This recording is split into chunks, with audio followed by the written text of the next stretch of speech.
जप स्त्री को कभी नहीं करना चाहिए। क्यों बोले? स्त्री गायत्री मंत्र का जप करे तो उसको विपरीत फल मिलेगा। कारण कि स्त्री का यज्ञोपवीत संस्कार नहीं होता, इसलिए स्त्री को गायत्री मंत्र जपने के लिए विधान नहीं। क्योंकि गायत्री मंत्र वही जप सकता है जिसका यज्ञोपवीत संस्कार है, और यज्ञोपवीत केवल पुरुषों का होता है। इस कारण से स्त्री के लिए भी गायत्री मंत्र का निषेध है। इन सारे विधि निषेधों को मानते हुए जब हम शास्त्र की मर्यादा में रहकर शास्त्र के वचन का अनुपालन करते हैं, तभी शास्त्र के बताए गए फल हमें प्राप्त होते हैं। श्रीमद् वाल्मीकि रामायण में श्री दशरथ जी महाराज ने जब वशिष्ठ जी से कहा कि आप अश्वमेध यज्ञ कराइए, हमें पुत्र की प्राप्ति हो, तो वशिष्ठ जी ने कहा ठीक है हम कराएंगे। तो दशरथ जी ने एक बड़ी अच्छी बात कही। श्री दशरथ जी ने गुरुदेव वशिष्ठ से कहा कि हे गुरुदेव, कहीं किसी प्रकार की यज्ञ में कोई कमी न हो और विधि का नाश न हो, शास्त्र की जो विधि है उसी विधि से यज्ञ हो। क्यों? तो दशरथ जी कहते हैं कि विधिहीनस्य यज्ञस्य सद्यः कर्ता विनश्यति। विधि से हीन यज्ञ करने पर कर्ता का ही विनाश हो जाता है। छिद्रम ही मृगयन्ते स्म विद्वांसो ब्रह्म राक्षसाः। दशरथ जी कहते हैं कि ये राक्षस बड़े विद्वान होते हैं।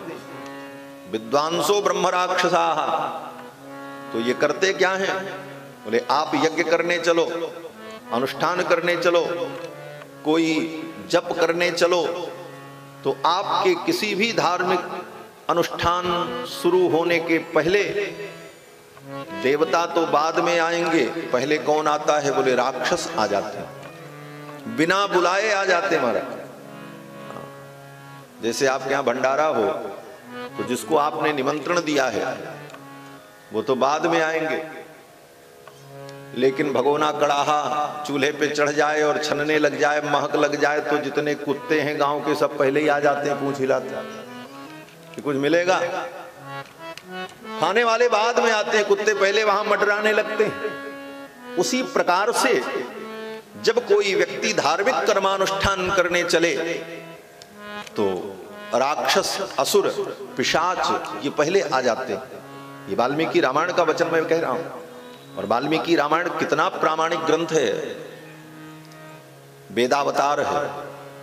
वेद वेद्ये परे पुंस जाते दशरथात्मजे, वेद प्राचेद सादासीत साक्षात रामायणात्मना। वेद वेद्य परमात्मा जब 4 रूपों में प्रकट हुए, राम लक्ष्मण भरत शत्रुघ्न के रूप में, तो चारों वेदों ने ही परमात्मा के गुण का गान करने के लिए रामायण के रूप में अवतार लिया।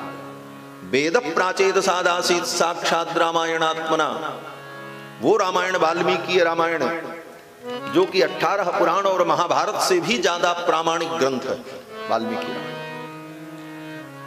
और वहां रामायण में कहते हैं कि महाराज यज्ञ यागादि कर्म करने चलो तो राक्षस पहले आते हैं, असुर पहले आ जाते हैं। और आकर के करते क्या हैं? बोले ये तुम्हारी कमी ढूंढते हैं।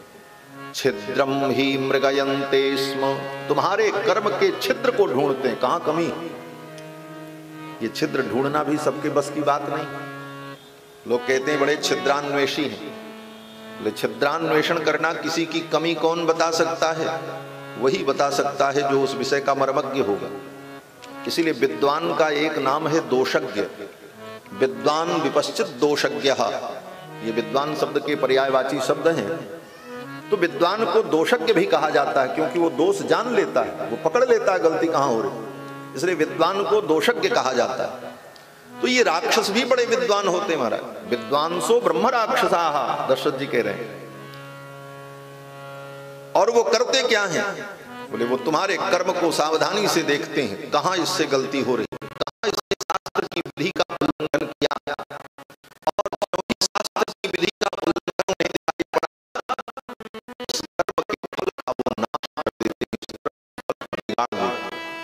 छिद्रम ही मृगयन्ते स्म विद्वांसो ब्रह्म राक्षसाः विधिहीनस्य यज्ञस्य सद्यः कर्ता विनश्यति। और फिर विधि से हीन कर्म होने पर उस कर्म के करने वाले कर्ता के द्वारा मनोवांछित जो फल है उस फल का विनाश हो। कितनी गंभीर बात है। इन बातों पर हम ध्यान नहीं दे पाते। कितने प्रमाण हैं कि थोड़ी सी विधि बिगड़ जाए तो उल्टा ही फल होता है।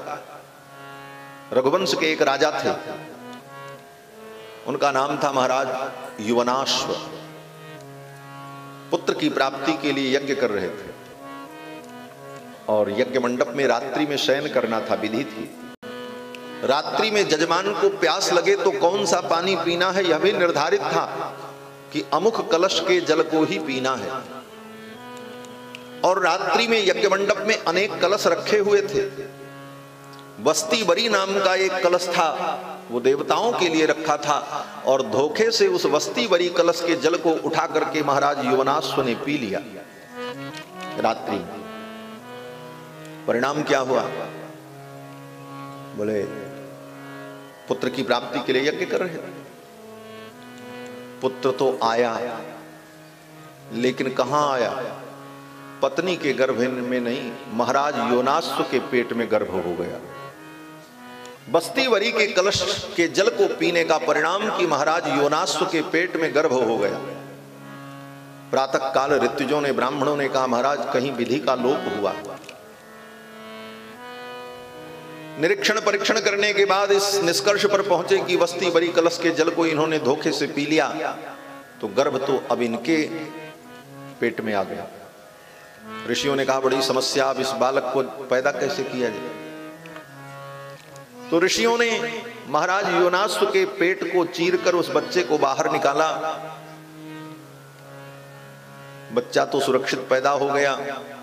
युवनाश्व महाराज भी बच गए, लेकिन उस बच्चे को दूध कौन पिलावे?